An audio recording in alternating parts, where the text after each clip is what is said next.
Welcome back. I will be reading from the Ghost Theater again tonight. So, hoping to get through another few chapters. Well, we'll see what we get through tonight. I am starting a little late, and I won't be staying up too late, but I don't know. I'm enjoying the story. I kind of want to know what happens next. So, we're going to dive in tonight and see. It's been fun reading some fiction, I think.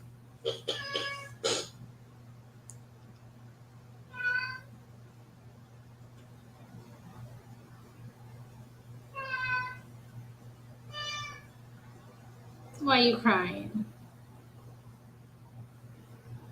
What? It's okay. It's gonna be okay, little dude. You're gonna be okay. You is okay. It's okay. You is okay.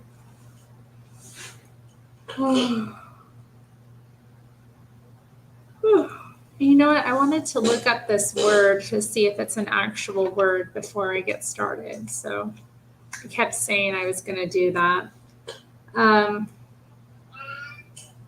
No.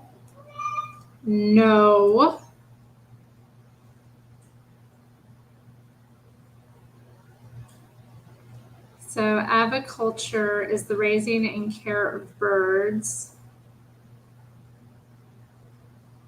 That's interesting. They do quote from the Ghost Theater in describing what this word is. A sect of bird worshippers.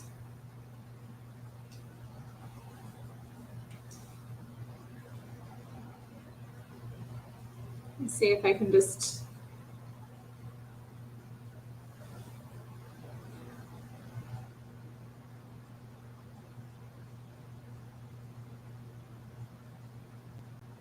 What do you think? Avisculton?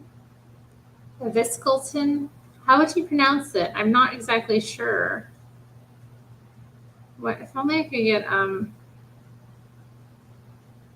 I can't look up the word. It's a word he's made up, I suppose, to describe these people. So anyway, all right. Well, I guess I'll just have to do my best, when I come across this word. Okay, so let's dig in. Chapter 6. Oh, you know what? I got to put my banner on. Let's put the banner on.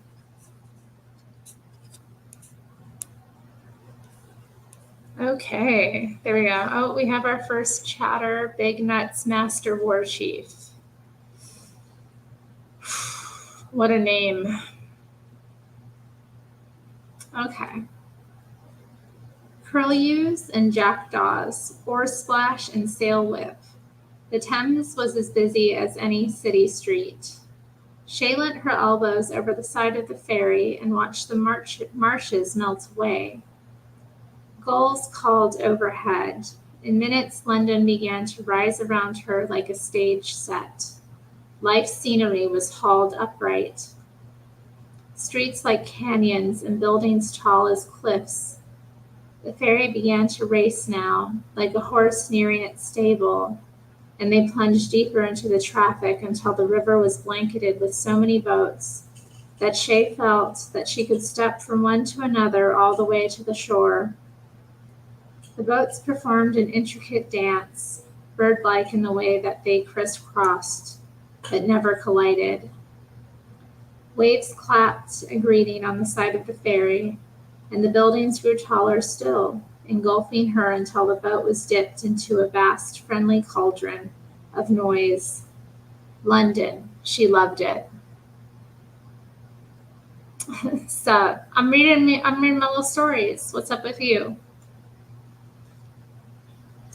The previous night, none such had promised to meet her from the ferry, but Shay supposed he was just being gallant in front of his friends. So her heart gave a little kick, a horse let out of its stables, when she saw him waiting there on the wharf. He was deep in conversation with a florid tub of a man who dabbed constantly at the sweat on his neck, even though there was still ice on the darker fringes of the river. As the ferry glided up to the jetty, Shay saw them embrace and the fat man limp away. Nonesuch turned to offer her a hand down, but she shot him a look. Messenger boy, not flapper girl, remember? So he stood, arms crossed, and watched her disembark. You like my name too? Awesome. I've had it a long time. How long have I had this name? 21 years? When I think I first whipped it out, started using it. Well,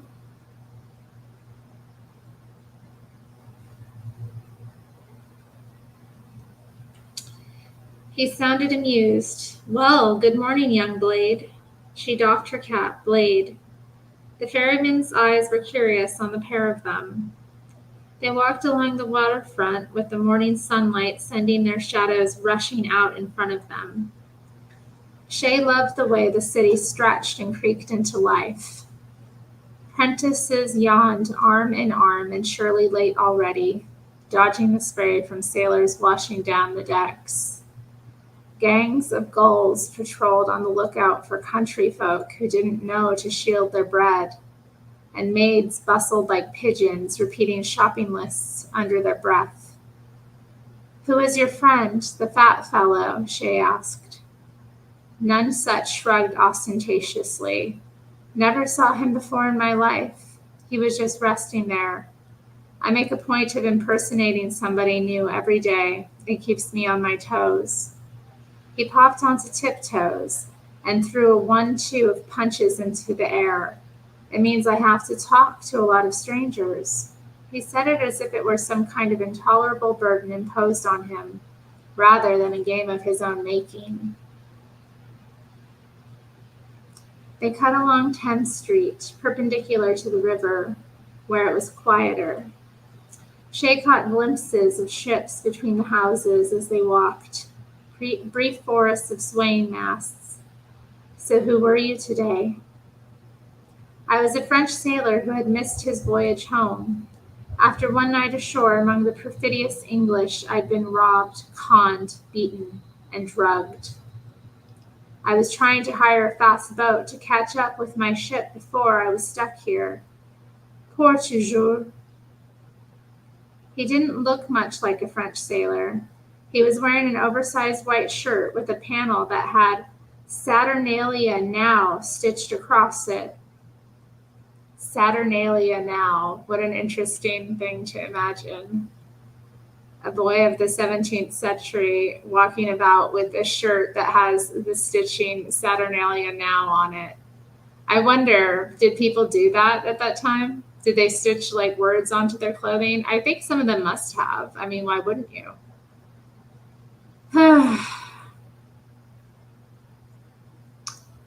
Shay laughed. Did he believe you?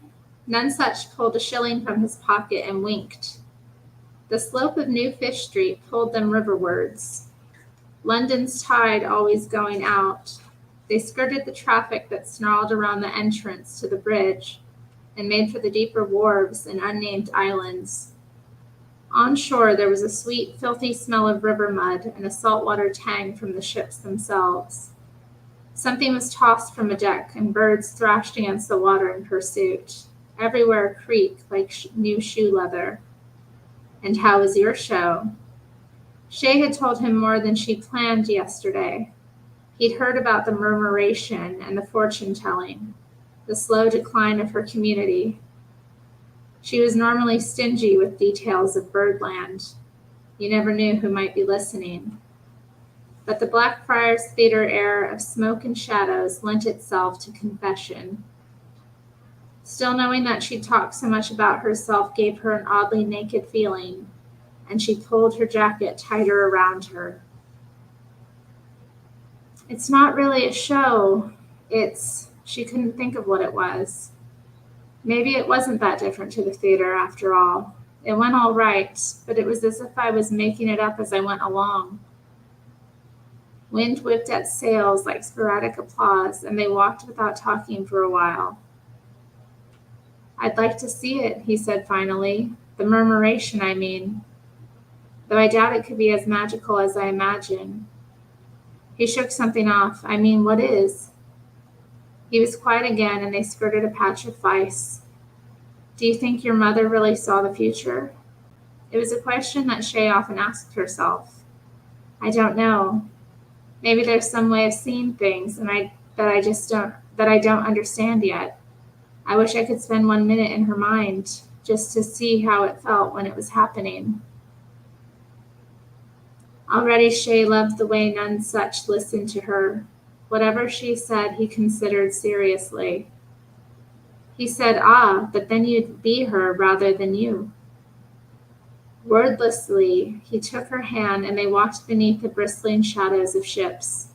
They passed the hulk of the spice warehouse, and for yards the air smelled of Christmas Day. Here the ships were as big as churches, wedges of stern sending shadow spires across the foreshore. Warships were tied together in a row, presenting mouth upon mouth of waiting cannon, gaping like baby birds. A troop of schoolboys, dawdling, wrote the ships' names down in notebooks and compared lists. None such hurried them along, reading off the ships' names: Dreadnought, the Santa Ignatius, the Seahorse, with such pride that Shay wondered quite how much schooling he'd had.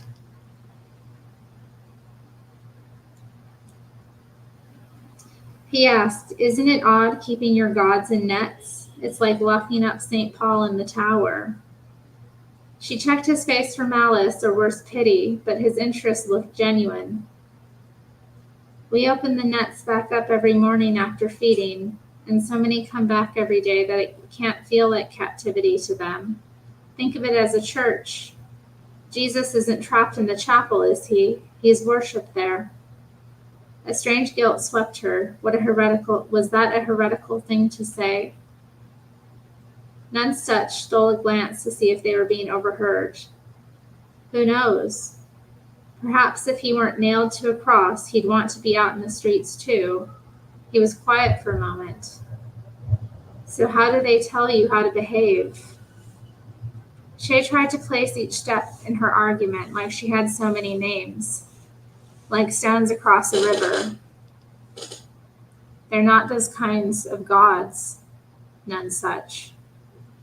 He jiggled the coins in his pocket. His stance said, "Go on." "Our gods are—" She never found the right words to capture the churn of feelings that Birdland sparked in her. "They're heedless, and they're unknowable." The next sentence she said only in her head, "Just like yours. But they are beautiful and free if you watch them, if you really see them. It's to know that there is another world." "But doesn't that just make them proof of God rather than the embodiment?" He said the last word with care, as if he were trying it out. "Maybe," Shay said. Even that much doubt would have drawn gasps back at Birdland. But they're so different from the insects and rocks and the flowers and the water. She struggled for a Christian analogy. "Think of them as angels." The paucity of language infuriated Shay. How to express the audacity of a magpie's tail feathers or the cruelty of an eagle's beak? What words could capture a hummingbird's unlikeliness, or a cage or a hawk's talons? Grace, awe, love, just words like leaky containers, slopping their meaning out with every movement. Words were down here with Shay in the mud. She threw her head back in frustration and saw a snow-white Cupid's bow of gull wings arrow past. It was everything she'd said, but made flesh, and she laughed at the sheer joy of it. None such followed her gaze and smiled. "Of course, it does mean that your gods eat worms." He stopped a few paces further on and turned to her, made faceless by the sun behind him. "I could show you what I believe in, if you're game. If you come to the theater with me."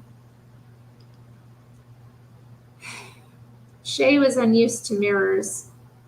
Lonan had no need for them, obviously, and as for herself, she spent more time concealing her appearance than examining it. If it meant she had to concentrate on holding her own gaze, while none such painted a character across her. He hung shells from her hair and ears, and swiped a swallow wing of black paint thick around her eyes. Beneath them he smudged 2 hearts of blusher, like she'd been pinched. Black oil combed into her long hair at the sides, which was then swept back, dried and slicked down like the ears of a hissing cat, covering her scalp tattoo. He smeared a white paste that smelled of beef fat across her lips. It was slippery and sticky, and strands lengthened and broke when she spoke. A scornful face appeared, her, but not her, and she thought, "Oh, here's another way to hide." Out in London streets there were eyes, men's eyes, that could pierce her disguise of caps and rags, but this painted shield would bounce such sharp gazes back at them. The old Shay was gone. She stuck her tongue out and was surprised to see her reflection do the same. Then the outfit. Nonesuch pulled things from the costume room and held them up against her. He settled on a simple high-necked gown in a bruisey purple, and then draped her with necklace after necklace, from delicate chokers to mayoral medals, until she rattled like a gun cart if she turned her head. Even here behind closed doors, Shay could feel the weight of attention the costume would draw. She was simultaneously vulnerable and powerful. The color worried her most of all. Purple was a regal hue, banned for all but the fanciest ladies and gentlemen, and there were places in the city where she could be arrested simply for wearing it. But Nonesuch was unconcerned. He stepped into the shadows to better examine his work and then said, almost to himself, "Right, let's see what kind of trouble we can get in, shall we?" Ooh. What's this boy gonna do? Lead her into trouble? As usual. Oh, Shay, Shay, Shay. What trouble are you going to let this Nonesuch fellow bring you into? I wonder.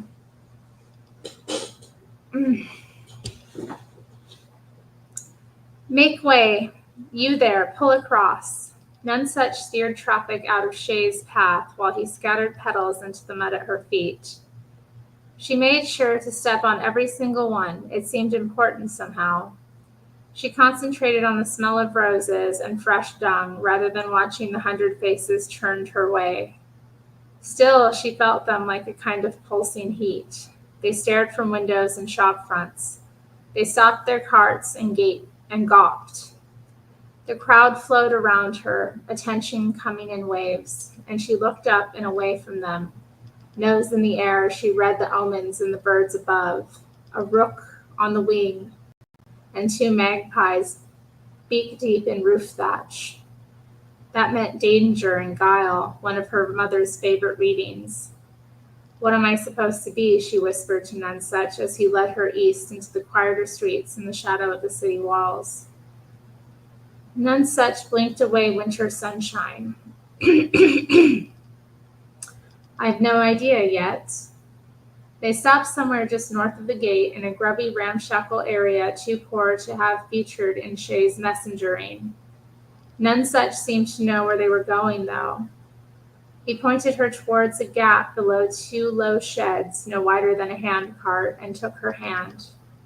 She lifted the hem of her gown to follow him into the mire. A sunless alley with moss growing on all sides, and at the end a swinging tavern sign hanging off its hinges. A skew-whiffed magpie stared out at her. "One for sorrow," a voice said in her head as she followed Nonesuch inside. "Gentlemen, sportsmen, gamblers." Nonesuch's voice was brittle in this unadorned box of a room. Shay felt the bite of gravel on her feet and the ooze of mud between her toes. "I have found a treasure." He pushed Shay forward with the toe of his boot, and she came stumbling into the candlelight. She kept her gaze aimed up above the shadowy ring of drinkers. I found it down by the docks, shivering under a boat cover. Run away from a ship, I suppose. Skittish as a fawn, but with the kick of a mule. Not from these parts, obviously, and it doesn't seem to speak any English. I was on my way to see Dr. D on the chance that there might be some kind of reward, but knowing that the denizens of the Magpie love a wager, I made a detour. The room was quiet now. A shilling buys you a guess. Where in the world does our little enigma hail from? Closest gets the pot, minus, of course, the most meager of cuts for the banker. He made a curt bow. Coins clattered across the table, and in moments men surrounded Shay, ale-breathed, muddy-headed men. They examined her proprietorily, grubby hands on her hem, tugging at her earrings, biting the stage jewelry. A man tried to part her lips to look at her teeth, and Shay couldn't help herself. She growled, deep from the back of her throat, and won a wary retreat. Her real self crouched inside the outfit, hidden, knife between its teeth, ready to pounce. Men tried her with French and then Latin. She said nothing. Then languages she'd never heard before. A man whispered in her ear, "If you don't speak English, then you won't mind me saying that I'd like to F-word that pretty mouth." "Thanks, that's nice." He whipped around to watch her eyes, and she concentrated on staying blank. He smiled. "Is that a yes?" "Enough," barked none such. "Bets, please." "Persian," came a voice from the back. "I've seen that makeup on Eastern whores. She'll be some kind of Shah's plaything. Keep her for yourself. I would. She'll know a trick or two." None such repeated it back. "The man in blue says Persian." A voice from the crowd. "She's never from Persia, not wearing purple. Only the Venetians let ordinary folks wear purple. She'll be from the canals. An actress or a painter or some such." The guesses flooded in. She was Scottish or Siamese, Moorish or Moroccan. One man, the youngest of them all, said she might be a flapper girl, but he was shouted down, "Don't waste your shilling. Flappers are as dowdy as dormice." None such swept the coins into a purse. "I'll take her to Mortlake then. Deal'll know what she is, even if he has to slit her open to find out." With another push of the boot, he drove Shay back into the sunlight. Back on Broad Street, None Such tossed the bag of coins from hand to hand. "You were perfect. Everyone loves a mystery. Did you notice how they all see what they wanted to see? The lovelorn saw a whore, the ambitious a princess." He pulled out the 6 coins. "Here's your cut. Not bad for a part without a single line."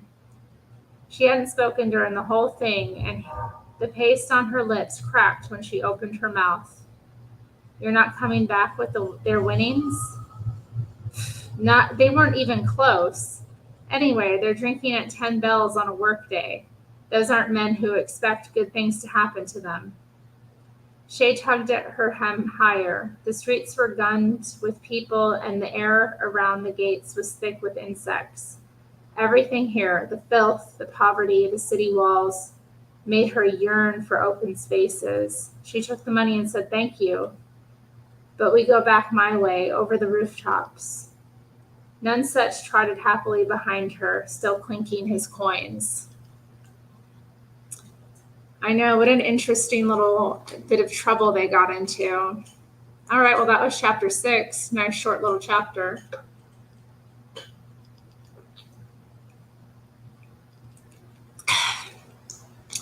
Thank you. I am feeling better today. I think I had one little pain in my neck. But no, I've been feeling pretty much better today. Thank you for asking. And I did wash my hair this morning, so it's all fresh and curly. having been washed and conditioned. So thank you. I like this shampoo. This was the shampoo and conditioner was a gift from a friend of mine, and it was made for like fine hair. But I have to say, it's I'm really enjoying the way it leaves my hair looking. So thank you. I love when Irish Repub calls me lamb. Aw, that's sweet. Yeah. Well, thank you all. Thank you. Interesting day. Interesting weekend. Okay. Oof. Straightening out my undershirt here. Okay, let's continue with chapter 7. Oh, excuse me. Ooh. And just like that, their routine was set. For 10 days straight, every morning by 9 bells, Shay was in costume and made up. Her stomach churning as none such decided on their roles. She was a nun in Newgate, a whore in Horselydown. On Thursday, none such told a gang of apprentices that Shay was a servant girl who'd killed the master who'd tried to bed her. So they spirited her away to a St. Albans church on the back of a cart under a mountain of beetroots. Shay had never been north of London before, and it was 2 hours later that none such finally arrived, lazy on horseback, already laughing at the state of her. The mornings were his, but the afternoons were all hers. She took none such on her rounds of messages and showed him a hidden, wind-blown city. Shay flew across London with a frantic grace, arriving breathless and bruised at the back doors of grand houses, with her hands tucked behind her back to hide her nails. From west to east and north to south, carrying fine letters sealed with wax, the colors of cream and cherries. When none such could keep up, they scrambled and leapt and sweated together, seemingly the only two people alive in a rooftop world crowned with clouds. She'd read his fortune on the paths of birds, always drama, always adventure. And they drank rainwater from the crevices and gargoyles. And when he couldn't keep up anymore, then she'd release him back to the center of her new world, the Blackfriars Theater. The days stretched and yawned to accommodate all of the theater's wonders.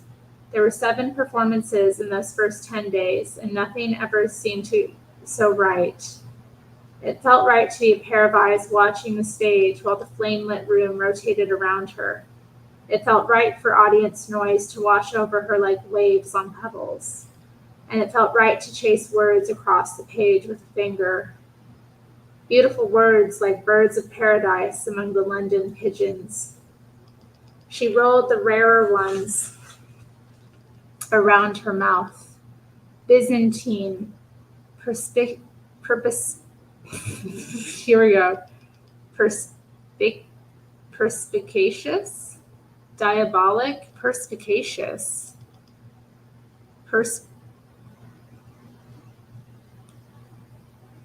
Dang, I don't know. 10-letter spells, worlds in miniature.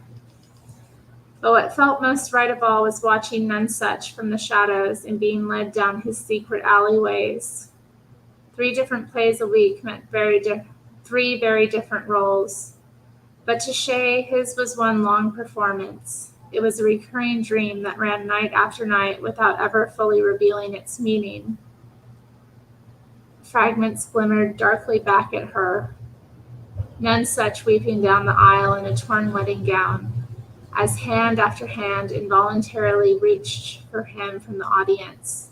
Some in aid, some in desire.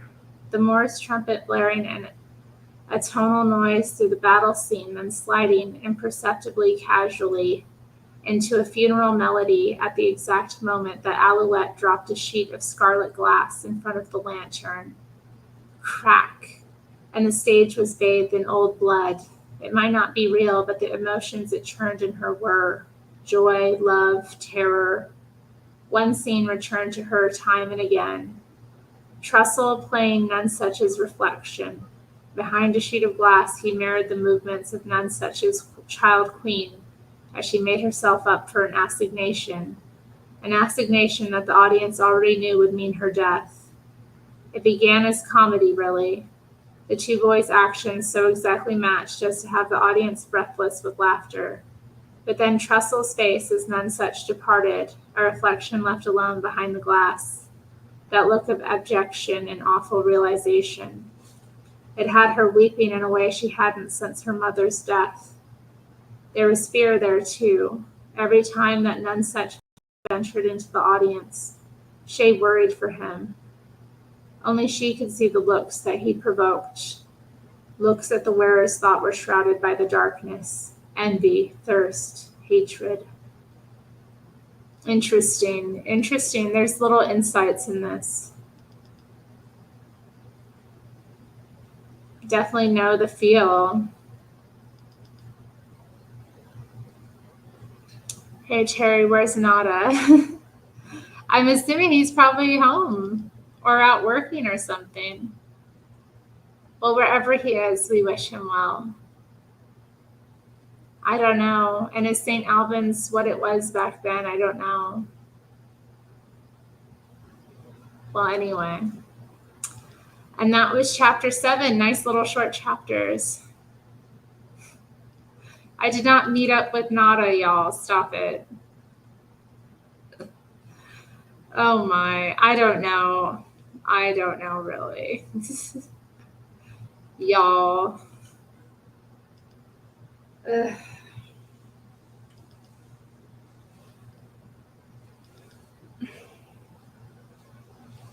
Okay. Chapter 8. A Saturday morning with skies bell bright and high ceilinged, Shay woke up in the dappled dark of the dovecote atop Brewer's Hall. She'd missed the long ferry back to Birdland the night before, after one too many curtain calls, and the Dove House had long been a haven for her. There was a soupy thickness to its air, part feather dust, part ale malt, and the drowsy conversation of dove calls was as homely to her as a fire in the grate. A Saturday for once she resolved to spend a morning on her own. She could deliver her messages and let Nonsuch wonder where she was. Brewer's Hall to Newgate, Newgate to Fetter Lane to Sandgate Stairs. She stayed aloft for as long as possible, willing the Blackfriars boys to be missing her the way that she already missed them. And when she finally levered herself down into that familiar street, she found the theater in turmoil. The auditorium swelled with the heightened air pressure of impending panic. Boys were clucking over lines and stitching and unstitching costumes. Every corner smelled of fresh flowers and new candles. Nonsuch was nowhere to be seen, but Trussell stood atop the stage where he was painting the backdrop in great sloppy waves of umber paint. She watched him for a while as an image of a raging inferno unfolded. When he finally stood back to examine his work, she hopped up next to him. "What's going on?" she asked. His voice was giddy with excitement. "Evans turned up this morning with some new play he expects us to perform tonight. Lucifer in Limehouse. We need new sets and costumes and everything. Tonight's an opening night." He said the final 2 words like he was announcing a royal birth. He turned his back on the painting. "There's a boy copying out scripts down in the dorm. See if he has a copy for you yet."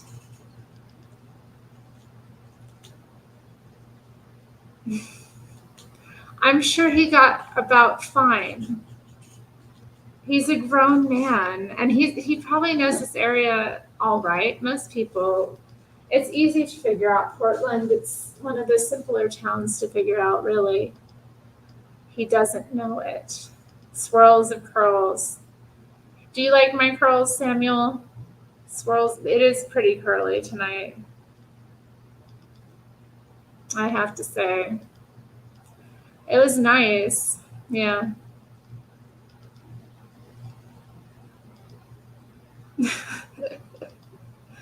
Anyway.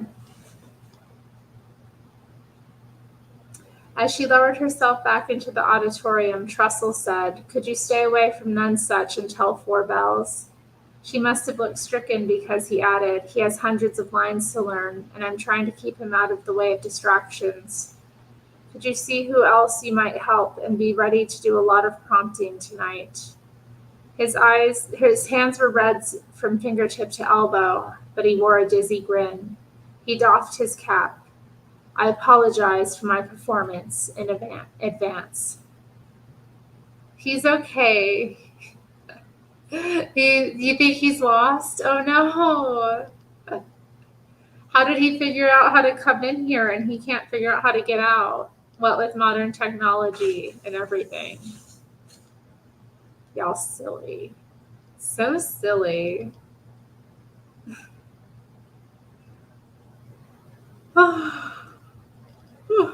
Let us continue. She let herself be seconded to any task that needed doing. Seconded.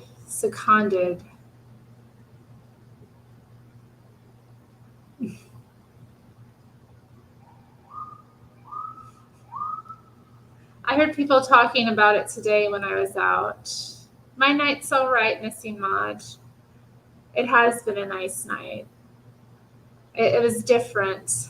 I went to a church service in the evening tonight, which is different. I usually do, morning service, but they've started doing an evening service at my church, and this was the first night, so I went to that, and it was a nice experience, and it was good to be there opening night, giving my support. So what if he is in trouble? I'm not Captain Save a Man.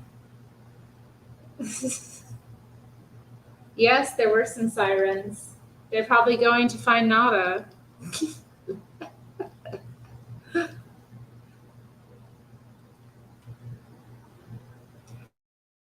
And you know what? One of the pastor's little babies, she came over and she grabbed onto my device. It was super cute. She put her little hand up and grabbed one of the bars on it. And I was like, "Hello." And she smiled and did a little dance. I was quite smitten by it, obviously. It's so funny.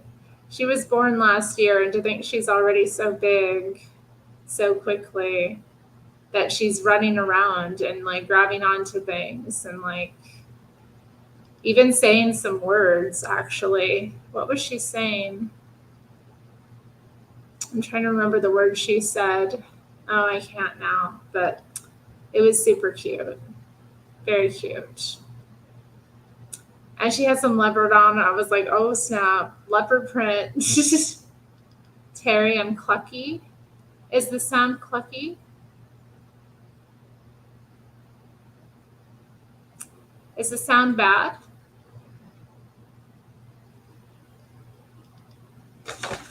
Oof. Okay. Well, let's continue. Okay, Shay let herself be seconded to any task that needed doing. She was passed from tiring room to stage and from auditorium to the costume store. By 4 bells, everything slowed, and she snuck away to watch the opening night crowd arrive from the rooftop. The street was jammed with carriages, fine mirror-shined carriages with crests in scarlet and azure. Coachmen rolled out rush mats for their passengers, the men's boots spotless and the women's fur slippers dry as the day they were made. Street boys tried to keep the traffic moving. "Park your carriage for a penny more to watch it." But these gentlefolk didn't like their entrances rushed. They stopped ostentatiously to chat with other arrivals and made sure that the waiting crowd caught every inch of their outfits. The stage door girls hung back under the eaves, but still, whenever an unaccompanied gentleman arrived, there was a chorus of "Sirs, sir, sirs." Once inside, the crowd glittered. The women were more ornamental than the theater itself, with their domed farthingales and cushioned bodices. They swept in like ships with attendants for tugboats, rearranging and primping and lifting their peacock tail trains over the grimy seating. The men were dark and combustible and keen to get involved, shouting advice and slapping arses. It was Alouette who taught her what happened on stage wasn't the only performance going on in the theater. The audience watched each other as keenly as the actors. The gasp from the crowd that went up when Matesbury and the visiting Duke of Guise or Duke of Guise arrived together and then huddled, heads almost touching, in the most expensive box, announced their alliance more clearly than any public notice would have done. Wives chided husbands by attending alone. Fathers draped daughters in diamond dowries. A skilled social expert could see who was on the rise and who was out of favor with a glance at the seating plan. Forget Parliament, said Alouette, half scornful, half proud. Court and the Blackfriars are where London really happens.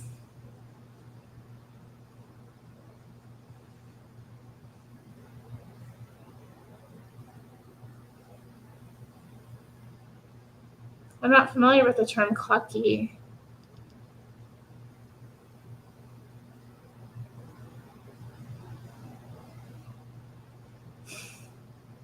What did I miss? Oh dear. Okay. It was the first time that Shay hadn't been in the tiring room as Nonsuch dressed and did his makeup. So when his Lucifer stepped onto the stage, he caught her by surprise. He wore street clothes, and Alouette lit him in a dull white light. He played Lucifer as bored and restless, like one of the gamblers from the Magpie. Londoners, he explained, were too easy to corrupt, and he yearned for a real challenge.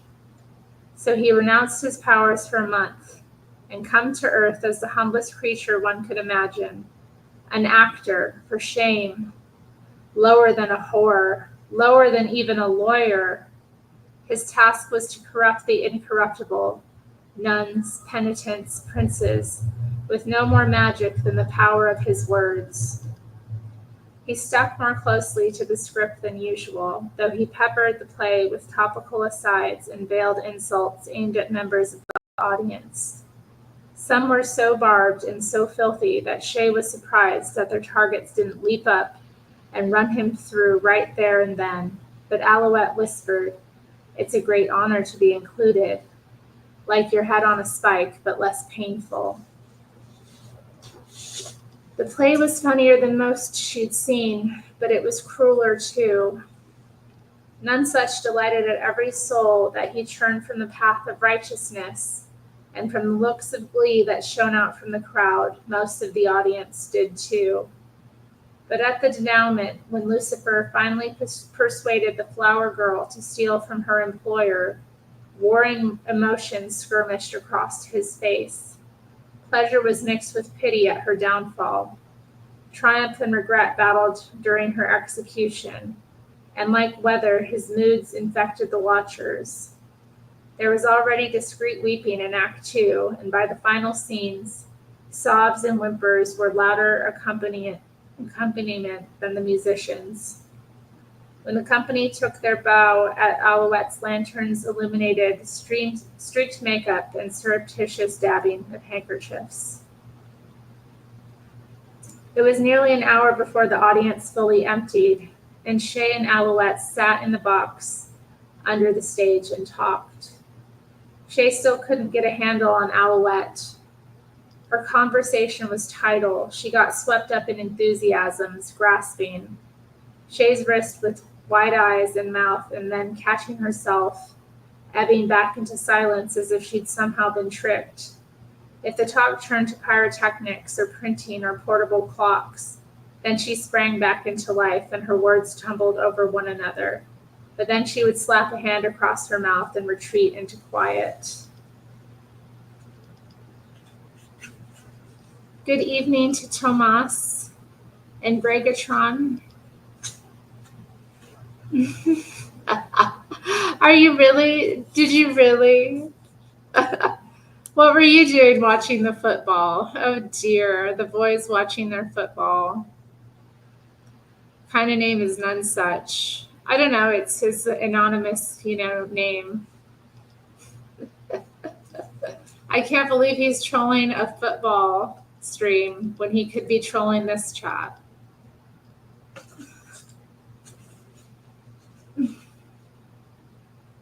How's the good princess? I'm well, thank you. It was a interesting day. But it was the day the Lord has made, and it was a good one. So I hope everyone else had a good day. Zenny is here. Hi, Zenny. He got more Haichu. I was at the convenience store yesterday, or maybe the day before. I'm not sure, but I saw some bags of Haichus, and I was like, "Oh, neat." I didn't buy any though. I ended up getting some probiotic soda pops and like mint gum. So that was my experience. No candy. I almost got some like chocolate, but I stayed away from it. But we'll see. First year not watching football.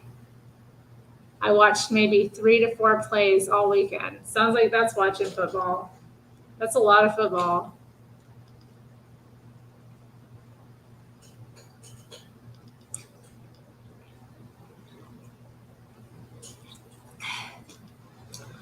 Oh, that's interesting to know, Tomas. He said there's more trolling in the football live chat. Well, I assume there would be, just because it's like a crazy environment. I mean, I think of like holidays when all the men are gathered around watching the football. Ugh. Yikes. And they get all into it and excited. So imagine that energy all worked up in these guys. But they don't have their little, they can't be raucous in person. So they're, being raucous with their words. Sounds fun. Haichu is anti-probiotic. Or, yeah, indeed. Football is gay. Watch disc golf. I don't know. I don't like watching sports.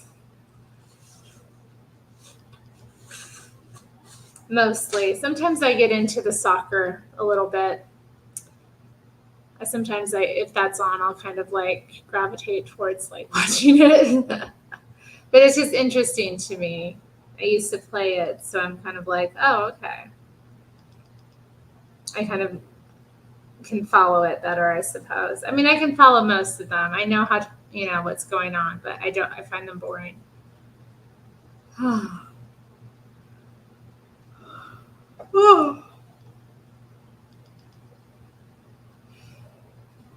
Okay, so where was I? Finally, there was silence, a jangle of spurs. From their hiding place, they saw 2 pairs of legs across the stage, velvet hose tucked into leather boots, topped by scraps of conversation. Evans says the latest is finer still, and for a moment the room was filled with light as the stage doors were flung open. Shay asked, "Where are they going?" It wasn't the way back to the dormitory, and she could hear a low ripple of conversation from deeper in the building. Alouette caught the look, and when she spoke, it was with a gentleness that hadn't been there before. "Backstage, none such will be there for a while. There's entertaining to be done." "Entertaining," she said. Alouette's mouth was tight. "Those types, the gentlemen, they don't feel that they've had their money's worth until they've seen something that the rest haven't. Call it access or closeness or something."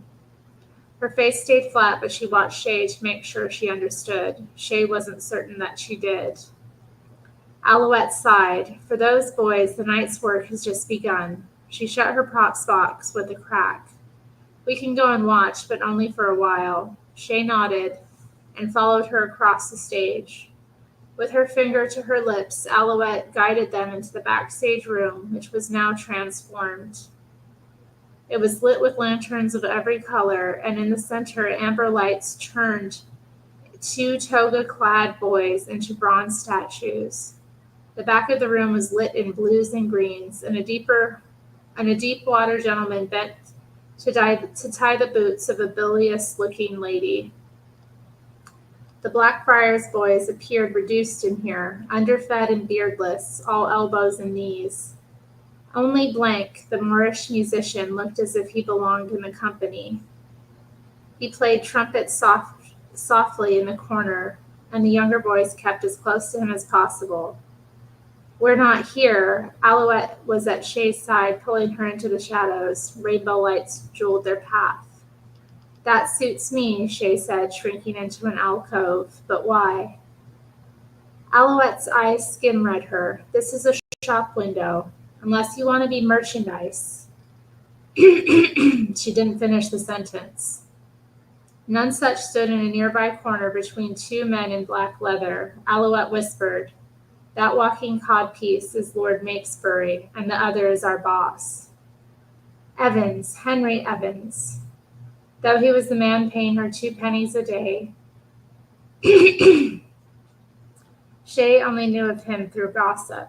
Theater owner, friend of the Queen, with a foot in court and a foot in the gutter. Rider of black horses with black plumes and bits and chains reputed to be solid silver. Not that anyone would dare steal them. He surrounded himself with a retinue of wastrel younger sons with bad tempers and worse debts, who were vicious with strangers and craven with him. He was tall but curiously put together, as if he'd been assembled from leftovers. His shoulder-length gray hair had been stained inexpertly with blueberries, giving him the look of an old piebald horse. Round shoulders, round belly, with long arms that hung down, muscle gone to fat, black gone to gray, hair on his knuckles, but not on his crown. His eyes were busy, though. He looked to the room in quick side glances, and then returned to focusing on Mapesbury and Nonsuch. They were close enough for Shay to catch the conversation. "I heard it closed after 3 performances. People left before the latecomers had even arrived. We made more selling oysters last night than they did in tickets." Mapesbury sounded disinterested. "Good. I don't care for clowns. Fools I can see for free."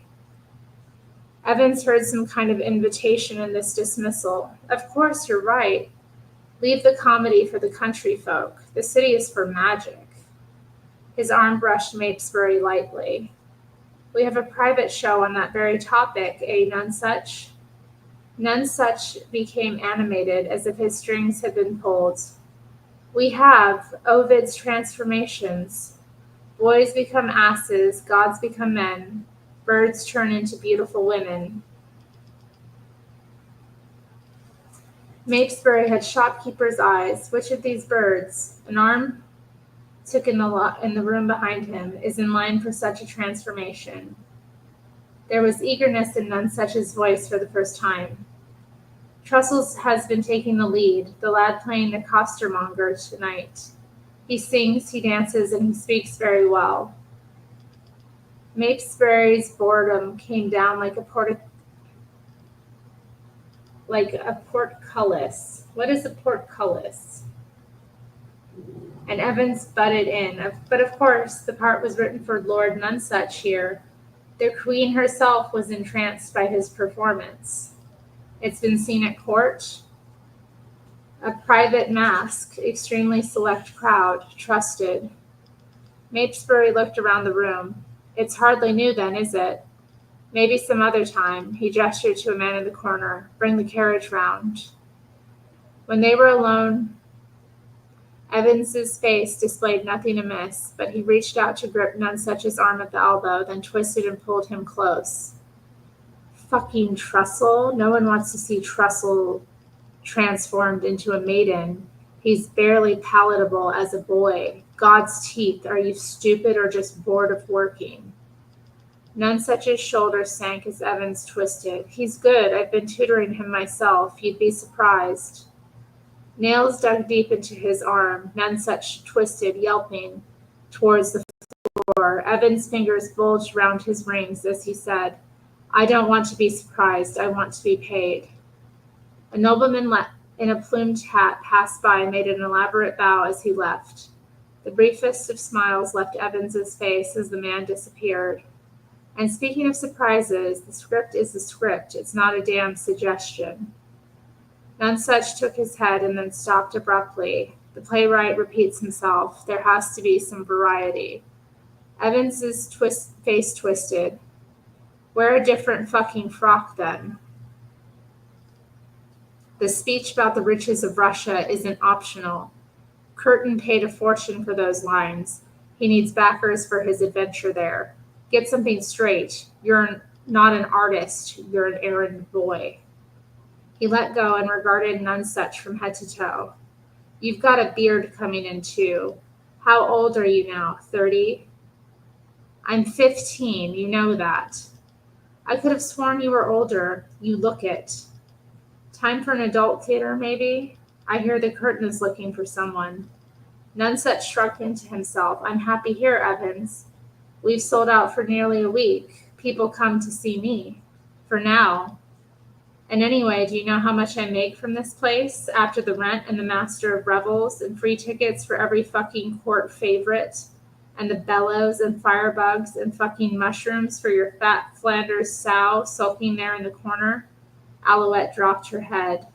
And the playwrights and the cleaners, and he threw his hands up in despair. Not as much as you'd think. Certainly not enough to lose any sleep over sending you back to your snooty family with a penny in your pocket and a boot up your arse.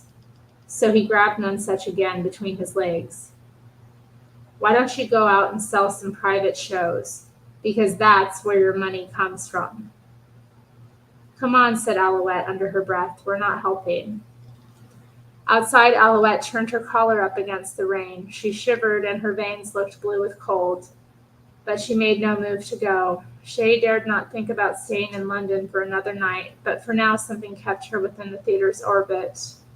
Alouette rarely looked at her directly, but now she did, cool duck-egg eyes under her bovine lashes.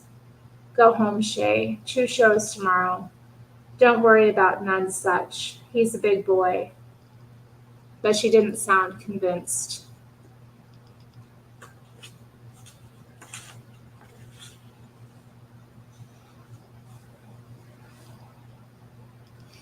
Good luck, Zenny. 3 jobs sounds hard to maintain, but hey, do what you gotta do. I mean, depending on, what they are and days of the week and whatnot, sometimes you can only get a position that's, at certain places once or twice a week. I don't know. You'll figure it out. You do want to have multiple streams of income coming in, right? Hey. All right, chapter 9. Back to Birdland via a Thames scattered with stars. Back to that misty dome of nets. While the sight of Evan's fingers digging into white flesh replayed in her mind. Black rings, filthy nails, and Nonsuch twisting like a wick beneath that grip. She stayed in Birdland for no time at all. Lonan was asleep when she arrived, and he was asleep when she left again. But at least now there was an 8p under his pillow and firewood in the basket. She walked alone to fill the seed cups before sunrise, but even the first inklings of the dawn chorus couldn't quell the voice in her head. Are you stupid or just bored? Evans's hand between Nonsuch's legs. Fox eyes and a voice like broken glass. She left a note under Combs' door. He could read it to her father later. Finally today I'll get to Eltham House to groom Devana. I'll remember you to her. There's jam on the table. Dawn was a whispered promise on the horizon as she rode back towards the city. She wore the clothes from last night, and the theater's smell had walked with her all through Birdland. The same old stars reflected in the same old river, and black nails puckered pale skin every time she closed her eyes. She's in love with a rent boy, you guys. This is sick. She's a cross-dresser. He's some kind of rent boy. This is perverse. But they're going to fall in love and make white babies.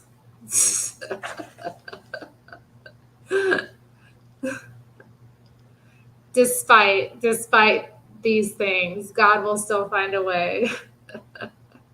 Apparently, I mean, that's what I was picking up between those lines, weren't you? Where do I find these books? Well, this one was written by the bassist of my favorite band, Suede, Matt Osman. And I wanted to support him because he's so lovely. It sounds like neither should have children. I don't know. I mean, yeah, I didn't like work. I mean, I did like working two jobs when I did it, but I was much younger. Well, apparently the boys of the theater are expected to sell themselves to their rich gentlemen. That's what it sounded like. Sounded like the boys of the theater, they're young, and they do some kind of like cross-dressing, and that's what he was saying. It's very Slade, to be honest. It's reminding me of their first album, like totally. They have that kind of like edge. He's not a pedo. Don't say that. Don't say that about Matt Osman. Matt might be watching. I don't want Matt to see this and have hurt feelings. Come on. I love Matt. Burn it on stream. Good God. Look, this is real life. These things happen. These things did happen. Okay.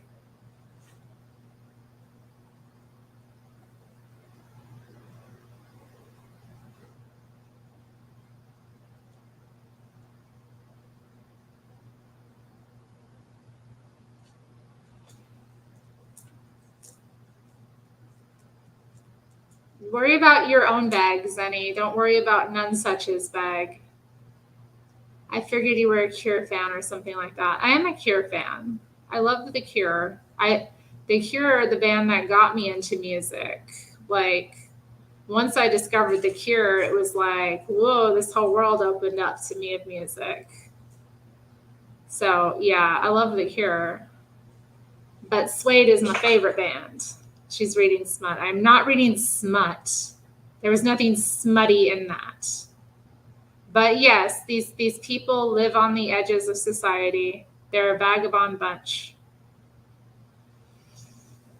All right, so let's continue. Chapter 10. The layers of staff that populated Eltham House were as numerous and closely packed as an onion's.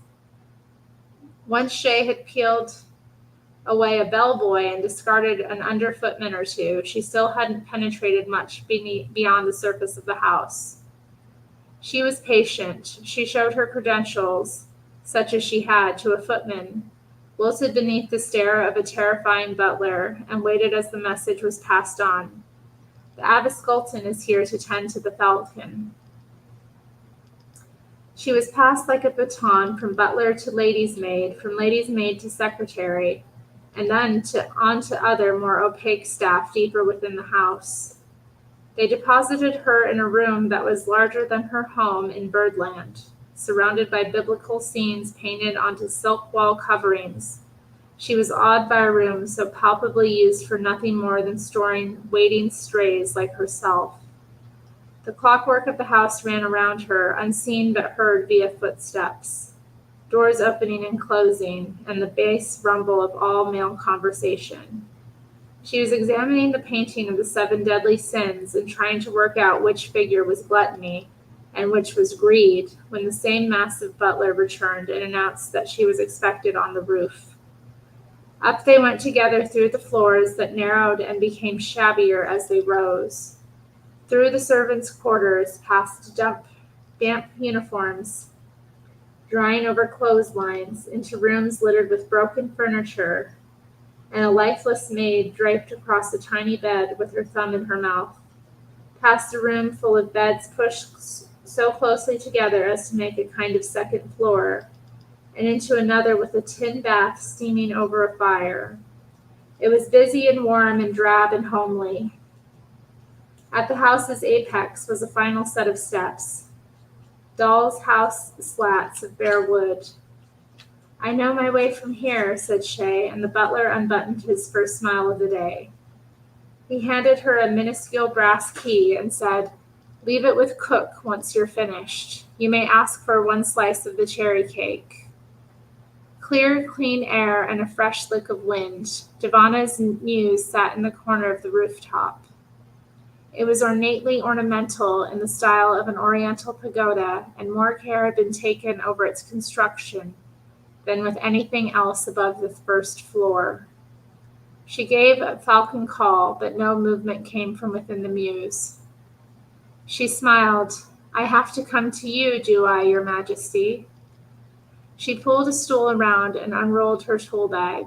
Devana stood at the very end of her perch, pointedly looking the other way. Even in stillness, everything about her flowed. Smudged black feathers streamed back from eyes like a starless night. A cloudy gray hook of beak atop a white chest. White wings and a triangle of white tail that was ashot with the gray, arrowed feathers. Her plumage was snow on a furrowed field. She stretched out her wings and then tucked them away. The falconry gear hung from bare nails inside the door. Shay found it unfathomable that it was left visible like this. The jesses were imperial purple, with snow-white stitching and a splash of rubies around the handle. Devana's bells were made of solid brass. Her anklets of lilac suede, and the hood itself was an extraordinary thing made from an outrageous purple leather, as soft as rabbit's ears, ingrained with a pattern so subtle that it took a fingertip to read. The stitching was white and gold, feathered patterns surrounding the opals that were in the hood's unseen eyes. It was her mother's work. Nothing back at Birdland ever showed Shay the side of her, extravagant and fanciful. Birdland was home to her mother, but only here on the rooftops did Shay see Ava. Shay wished that she had known this woman. She unfurled her tool roll and made soft chirrups deep in her throat.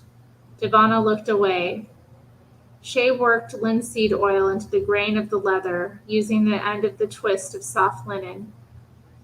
Vinegar freed the light sleeping inside the gems. She unpacked replacement feathers for the headpiece. The spray of boisterous gray crane feathers was still good, but others at the back had lost lozenge-shaped chunks. She'd used ptarmigan feathers as replacements. They were the white and black of the wave break. She knew that other makers would have used something tropical.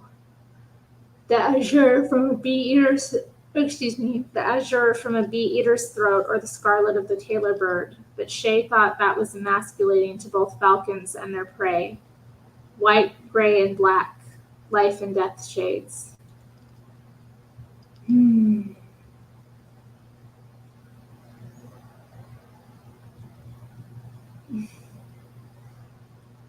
And I'm just going to ignore y'all, rude-ass people. Rude-ass chatters.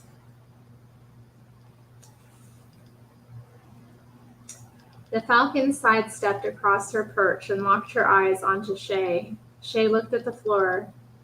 Everything would be done without the merest moment of eye contact. Never, even for an instant, did she look into those black water eyes.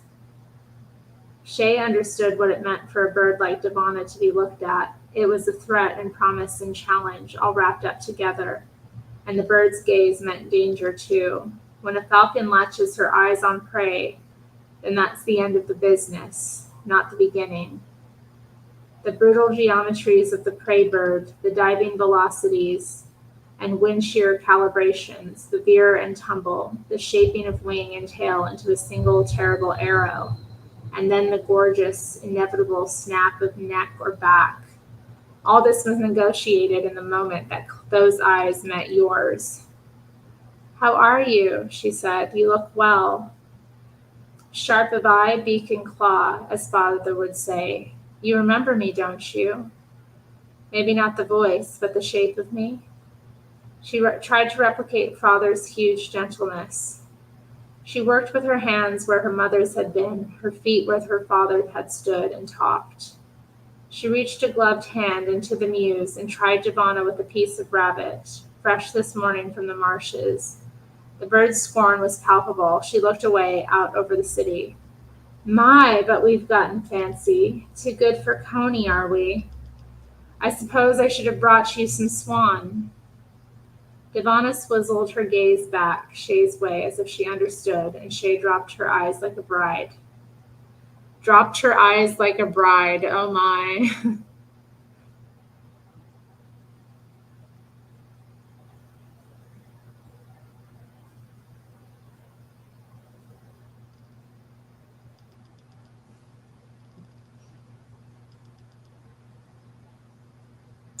How many days and nights had she spent up here? She was on this rooftop the day that Giovanna arrived.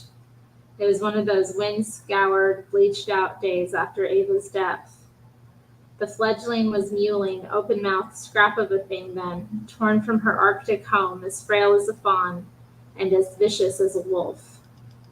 You break a horse, her father told her, but you make a falcon. Shay and Giovanna learned the tricks and techniques of the falconer's art up there on the rooftop together. The jesses and the lures, the widening spirals of the leashes. That technique only got you so far. The bulk of the training was just time and patience, and in those shipwrecked days, Shay had plenty of both. They leaned into each other's helplessness, doing little more than being there at the same time. They dozed together, they sheltered from the rain together, and they even ate together. Rabbit and suckling pig, lobster and mouse. A taste for me, a taste for you.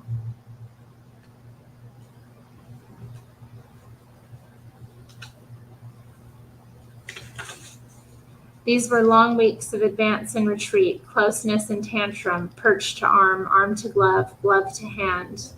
Until one spring morning, Giovanna took a strip of cooked coney right from Shay's mouth with the freckled feathers of her crest ruffling under Shay's loving breath. She missed it here. Birdland was where she lived, but this is where she'd grown up. Her first paid work, her first real freedom. First love, too. Her and Giovanna wrapped around each other like teenage sweethearts. But Giovanna's destiny was clearer than Shay's. On her first hunt with Lord Eltham, the falcon killed a heron, and on the second she took down a swan. That marked the end of Shay's days on the rooftops.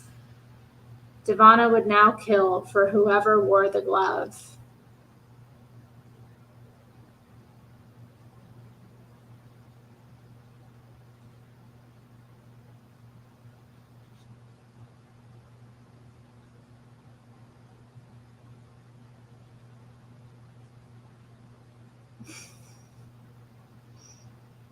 Oh my goodness.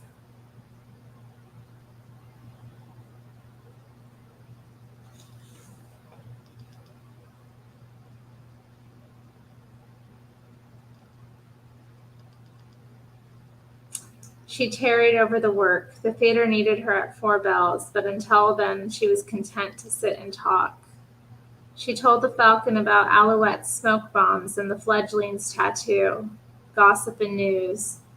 And she talked about Nonesuch, and as she talked, his myriad faces slid across one another for her, and she saw him complete and whole for the first time. And all the while, Giovanna drowned those memories in her inexorable eyes. When she was done, Shay made her way down through the maze of rooms to the kitchen. She liked kitchens. She and her father were adrift on a motherless, wifeless ocean, and neither had progressed much beyond bread and meat. So to sit on an upturned saucepan, her hair damp with steam, and be fed was some kind of heaven. She drank in the aromas of 4 dishes at each at different stages of readiness. Sharp darts of apple and clove, the unctuousness of browning goose skin, one delicious inch from burning, the fresh dung of boiling eggs, and under it all the homeliness of fresh bread. She was still waiting for her cherry cake when the butler reappeared. He beckoned her with a plump finger. An anteroom, another appendix of the space. The wastefulness of it made Shay feel breathless. The butler aimed his words toward the ceiling. Lord Eltham says that he was unaware that your father was no longer present at the sessions. And on account of your father's mastery and your, he stumbled, youth, he is reducing your wage to 6 pence. He didn't meet her eye. 6 pence, a halving of their fee, and not enough to cover even 3 days' outgoings. She sheathed her anger. I do the job at least as well as my father did. I've been caring for Devana since she was a fledgling. Tell me one single way in which your service has declined, and I will rectify it for free. She knew it was hopeless. The butler had started with Lord Eltham says, which meant that what followed was a sentence rather than an accusation. But the iniquity pulled the words out of her. Her fists were balled, and she stood on tiptoe. The issue isn't the work, it's the worker. The rate we paid was for a master falconer, as befits a man of Lord Eltham's standing. My work is masterful. Shay was rigid with anger. Find a falconer who says he can do what I do, and I'll take him on. There was a new layer of ice across his voice now. If he knew that it was you who'd been here alone for the last 2 years, he would have asked for those payments back too. Leave it alone, boy. She knew the tone. He was preparing to lose his patience with her. If she snapped back, then he would have better justification for kicking her out. What's your name? Shay's shoulders trembled with the effort of appearing unruffled. Still, the question had sounded less threatening in her mind. She wasn't sure why knowing his name would make a difference. But the situation was so insubstantial, 2 strangers in a room that wasn't a room, negotiating on behalf of other more solid beings. In East End, the cheapest houses were topped with roofs of bundled straw, and sometimes they buckled under her weight. That was the fragility she felt now. My name is Carver, and this conversation is at an end. Take the 6 pence and be grateful that you've chiseled so much from us over the last 2 years. Surprisingly, it was the us rather than the chiseled which finished her. She slapped the coin from his hand, making sure not to watch where it flew, and stepped from the room. Outside, she simmered with anger. A cockfight had just finished, and disgorged men flushed with money, blood, and drink. They blocked the traffic with voices rising as the bout was picked over and recreated. A toad of a man, wet with sweat, demonstrated some avian death blow to his friends and caught Shay across the cheek with a stray arm. She produced a receding shoulder. Oi, fighting cock, watch your wings. He spun around, and along the line of his colleagues, hands went up to knife handles. He looked her up and down, and then visibly made up his mind about something. He reached into a pocket, pulled out a graying handkerchief, and wiped it across his brow. Then he turned his back on her and walked on. The pressure built in her again. The enormity of the money pit that she had dug wiped everything else from her mind. She climbed hand over hand up the side of the garden wall, fingertips complaining at the gaps in the brittle mortar, and then threw herself on top. It was a short jump to grab the eaves and then swing back and forth until she could hook a toe over the opposite eaves. She pulled the bow of her back to thrust herself up onto the roof, and without looking back, down or back, she aimed herself towards the moon, dreamlike in the afternoon, and started to run. An hour later, she lay, sweat-drenched and shaking, in the shadow of Devana's mews. She had run with a fevered carelessness, throwing herself onto roofs like they were feather beds. She had scuffed, tripped, broken, and hip-charged, clung, pirouetted, scrabbled, and slipped, until her hands were gloved in soot and blood, and she was back on the roof of Eltham House. What she couldn't bear was the thought that the butler now thought that this was about money. She would have cared for Devana even if she had to pay. Devana shuffled herself to the edge of the perch and eyed Shay patiently.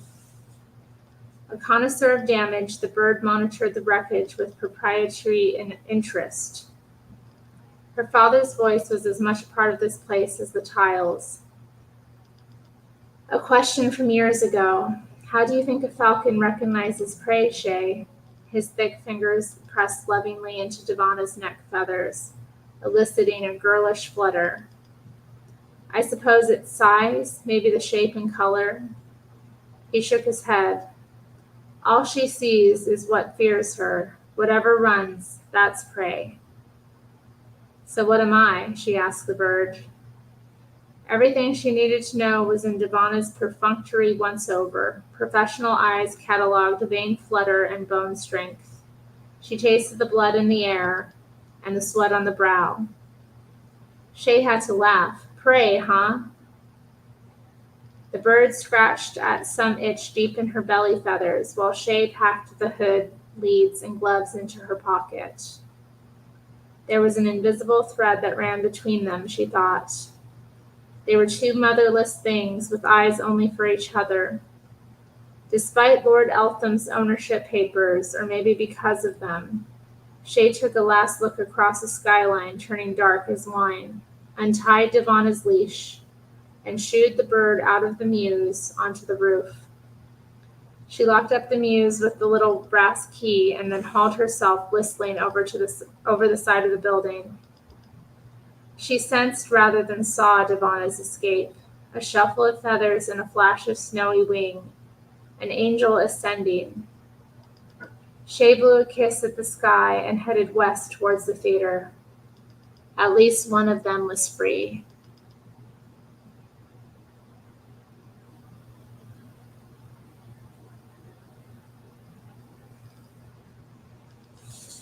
Wow.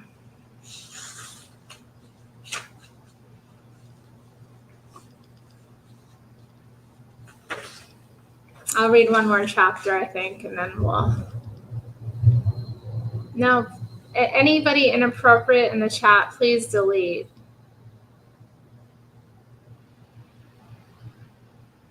Nick wanted me to help him with the table. Are you writing another one of your little Bond fan fictions via ChatGPT? Oh, Lord.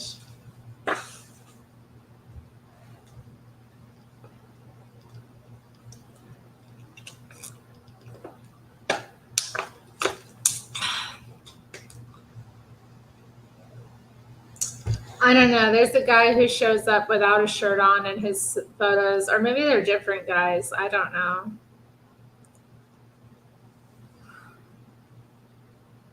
Oh, okay. She didn't bother with the front door of the theater, but instead jackknifed herself through an open window and padded down through the gallery. The place was humdrum during the day. The candles were burned down to nubs, and her feet crunched on discarded oyster shells. Down into the dormitory. The hutchy smell of boys from even outside the door. Sweat and ale and worse. It was so quiet that she assumed no one was home, but she opened the door to find most of the troupe up and semi-dressed. There was the stilted hush of a church service. Heads turned towards her and then away. Only Trestle got up from his bed. With a finger to his lips, he led her over to the corner. Shafts of daylight turned his face serious. You'll have to be quiet. They had a private performance last night. None such did, Shay asked. Him and Pickman and Pavey. Shay had seen Pickman and Pavey around. They were pale and timid and thin as snakes. They didn't have speaking parts and were relegated to moping around in the background in the cheaper costumes. What play? The Cleopatra?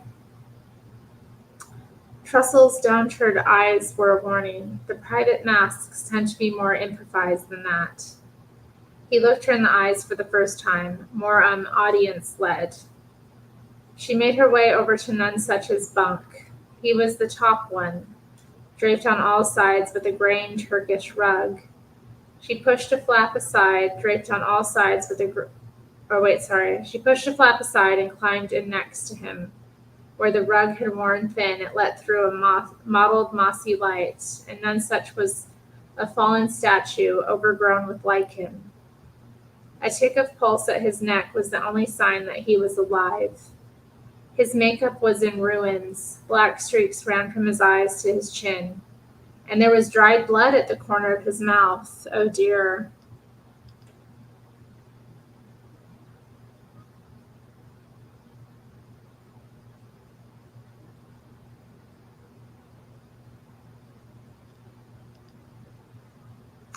She pulled close and wrapped her arms around him.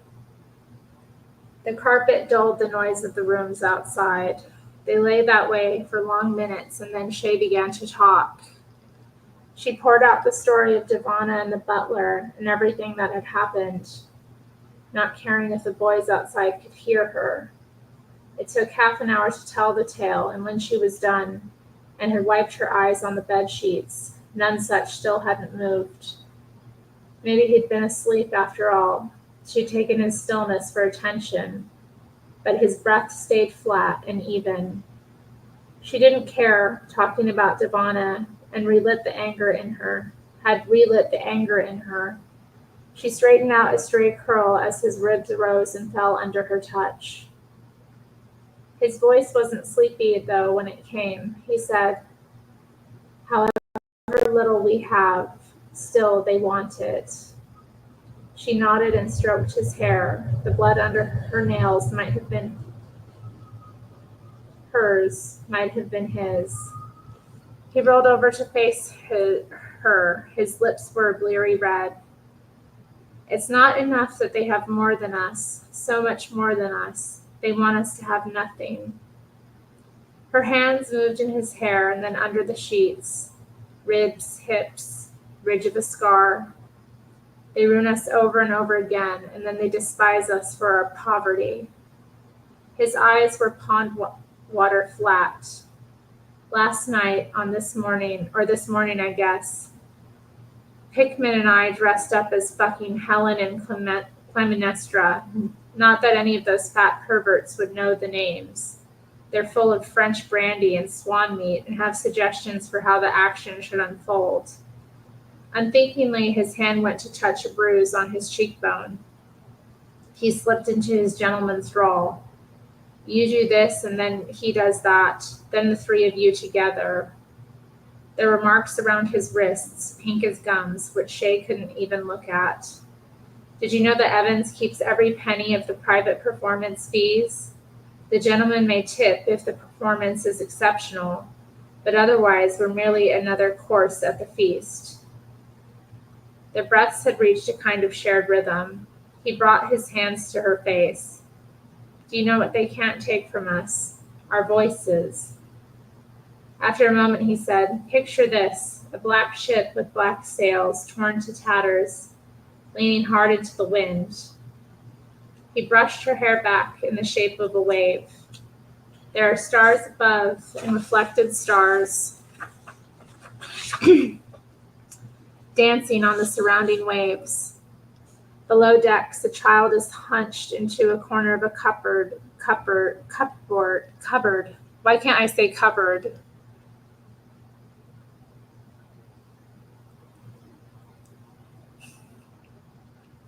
What are you doing, Zeddy? It's not cool that guy was naked, whoever he was. My wife is sitting in silence. The silent prayer works. Oh my goodness.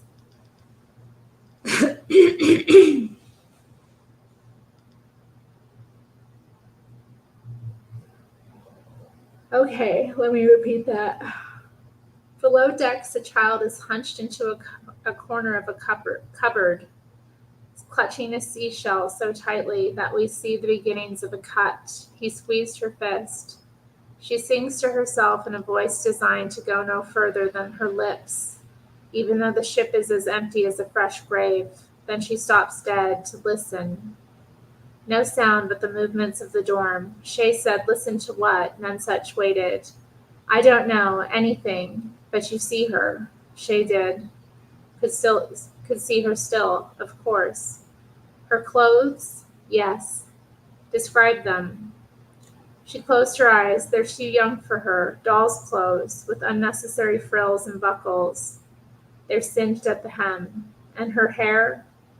Cut with a knife. It's as uneven as St. Giles stitching.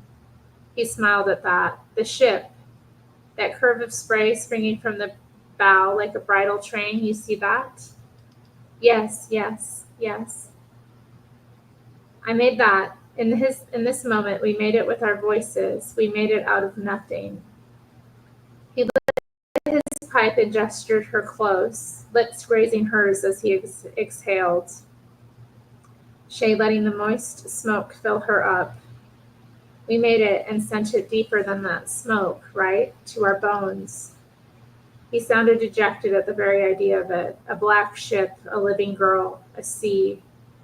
Evans couldn't do that with 10,000 pounds to spend. He pulled on his pipe again, and the voice turned matter of fact. We need our own theater. A free theater made out of words, a world that we can breathe in.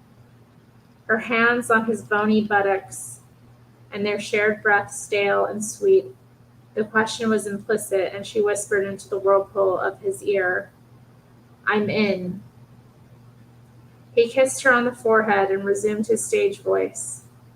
On the ship, the girl wipes a trickle of blood across her dress and then climbs the stairs singing. A note of her song punctuates every step. Shay could hear it, la, thud, la, thud, la. And I think I'm going to stop there tonight, you guys.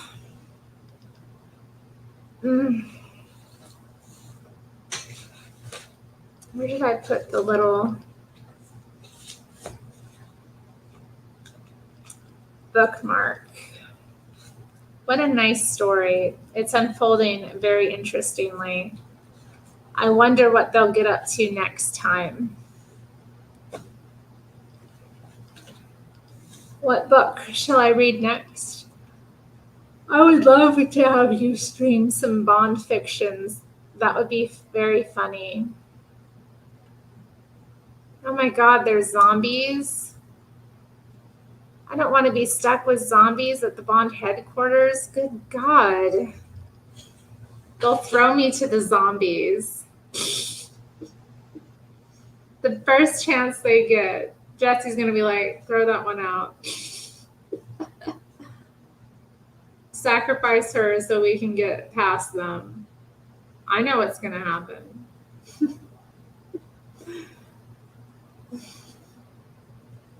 I'm thinking of doing, well, there's a few books I'm considering. I haven't made a choice yet, so I'll let you know when I decide. We're not near that time yet. We're only on chapter, 12 now? So we have some time. Yeah, I read up to chapter 12, so that's exciting. Looking forward to next time when we get to get into it some more. You'll be the first to be thrown. That's for sure. Oh, how awful. They don't love me. Oh. Don't nobody love nobody.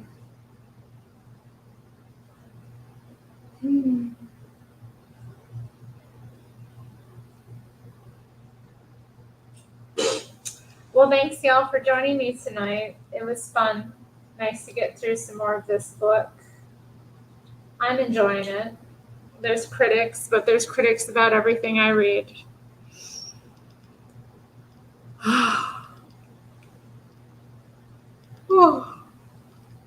I'm tired, y'all. Don't I sound tired with my yawns?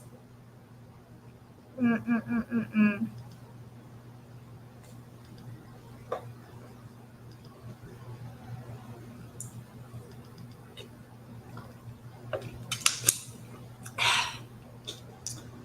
Do you think they have crosses on the walls? Oh, yeah, they do, don't they? I remember them talking about it. Someone came in and didn't realize that it was a church. Well, anyway, y'all have a good night. Thanks for joining me here. It was fun. Oh, Rome liked it. See, Rome's enjoying the story. I knew Rome would. Rome has taste. Hey, Rome, you were in Mr. Mad's live yesterday. Mr. Mad did some fun songs. I was very impressed with his death metal singing.